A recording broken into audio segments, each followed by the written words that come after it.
President Biden, thank you for the wonderful job you're doing. Please accept this campaign contribution of... Oh, welcome to Survival Theory. So a few days ago in southeast Texas, it was pouring down rain, 8, 9, 10 inches, 12 inches. And there's been a lot of heavy flooding, roads closed, rivers over their banks, neighborhoods flooding. And during that heavy rain, I was going to go camping. It was kind of a challenge camping trip. I was going to go out into the woods. My goal was to stay dry, set up camp, do an overnighter, get a fire going using all the wet material out there, and keep a fire going and cook on it, and spend the night out there, all during this heavy rain and flooding. So it was kind of a challenging camp out in that respect, because I was starting in heavy rain. It was going to rain heavy the whole time. Up until I hiked out, it'd still be raining. Anyway, I didn't get to go. I'll explain why. So first, I was running kind of late. And then, of course, on top of being just late,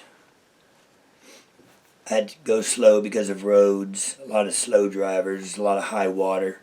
But I made it to the Forest Service Road with enough time to get out there and set up camp before it got too dark. So I'm going down this Forest Service Road, and sure enough, there's a tree down, this big around, right in the middle of the road. And it's the whole dang tree. I'm like, oh crap. So I dig in my backpack, find my saw, and, I go cutting away. And this was taking a while. It's getting later and later. And then a guy with a chainsaw shows up. So we cut, and he cut, and I chunked the logs out of the way. All right, man, I'm running close here. Now, I'm not going to go hiking out there in the dark when it's potentially flooding and pouring down rain. So, plus, how am I going to film it if it's dark? So, go down the road again, and there's another tree down. Well, at this point, I knew, and I still had a long way to go, so I wasn't going to make it in time. So I just turned around, went home. Since I didn't get to go, in lieu of a camping video, I'm just going to show you my loadout for a heavy rain and flooding camping trip. So it's going to be cold and rainy. So what I'm wearing, I brought my boonie hat. I was going to wear my British jacket. It's kind of heavy, helps with the cold. And these waterproof pants. What are these actually called? Improvised rain suit trousers.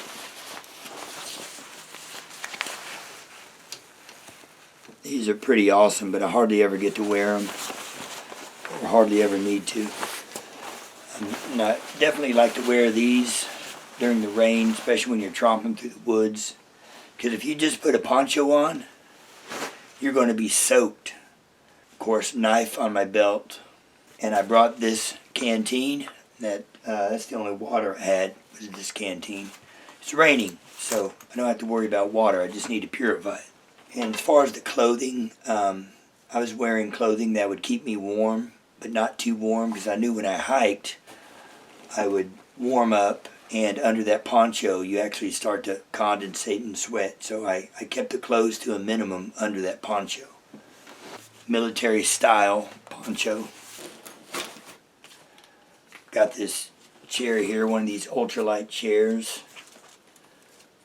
Outside pouch here. This is my waterproof camera, the water camera, and plenty of extra batteries. And in this side pouch over there, I've got some bank line and a pre-made ridge line, and the Bigfoot Bushcraft tinderbox.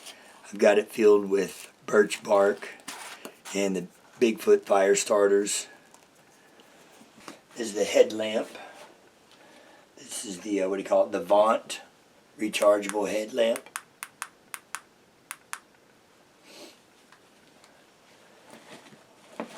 Pretty handy.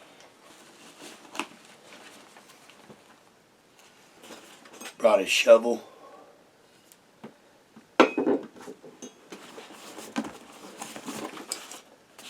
Brought a one-wind tarp. This is the camo one, so this is the one like I brought last time. The small rectangle tarp.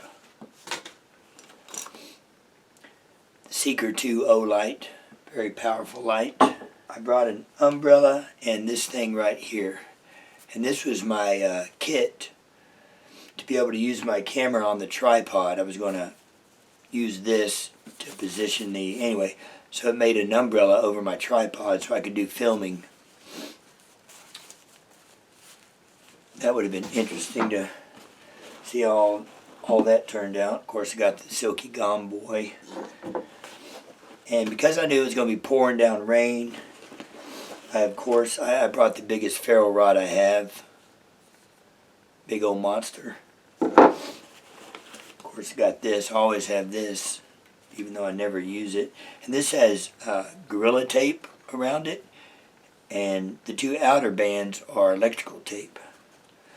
So it's got built-in first aid, fire starting, all that good stuff. A couple Ziploc bags. Here's the good stuff. So this is my food bag, which is mostly empty because I took out the refrigerated items already. But I was bringing steak and vegetables and all kinds of goodies. That cup that I still haven't used. And in here, in this bag, I've got, well, looky there, more bank line. Toothbrush, toothpaste, hydration multiplier, dental floss, backup knife, you know, multi-tool. A cleaning wipe, of course a lighter. That's my, if all else fails, light source. Alcohol for cuts, stuff like that. Toilet paper. These are things I don't want to get wet, such as gloves, leather gloves. This is an extra shirt, t-shirt, kind of a thick t-shirt. Extra socks.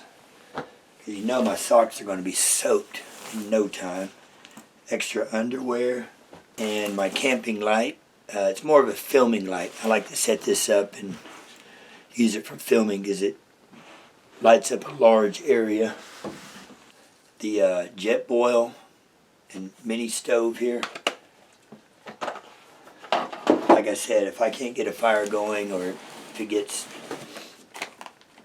it goes out because of all the rain or flooding, I want to be able to eat.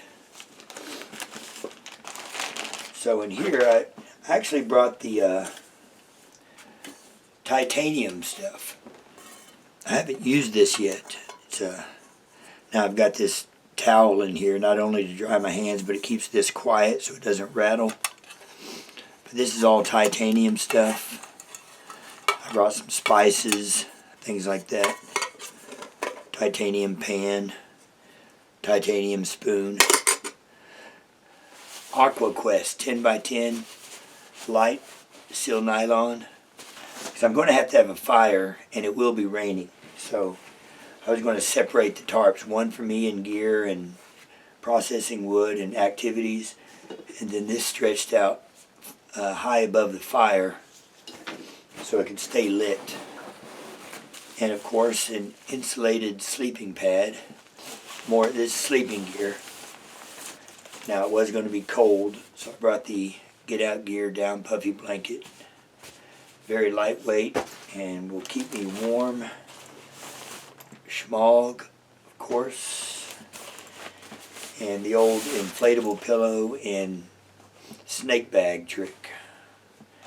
And it's all in this dry bag, or else it'd be soaked by the time I got to camp. I brought the sleeping bag. Now what I brought was the military sleep system. I brought the outer cover which is going to keep me dry. And inside, I have the summer sleeping bag. Now it's going to be colder than what this allowed for. That's why I have the down blanket. 1 is none and 2 is 1 mentality because of the weather. I've got a tarp, but what if something happens to the tarp or it blows over? I mean, it's pouring down rain. With this, at least I can stay dry while I fix the tarp or whatever. I know my bedding's not going to get soaked. So that's it as far as the gear for my camping trip. Let me know what y'all think. I definitely think I had what I needed so that I would be able to stay dry and comfortable.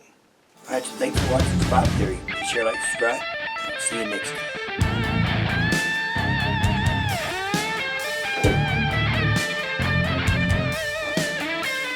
Alright, so if you're still around, first let me give you a few words. World War II. Italian. Shelter half. Check these out. Got 2 of them. 2 1/2 equals 1. World War II Italian shelter halves.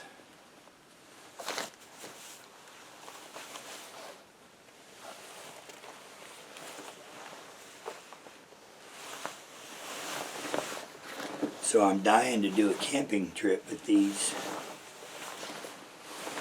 So yeah, tell me what you think about these, and if you'd like to see those on a camping trip, it's pretty cool. Alright, see you next time.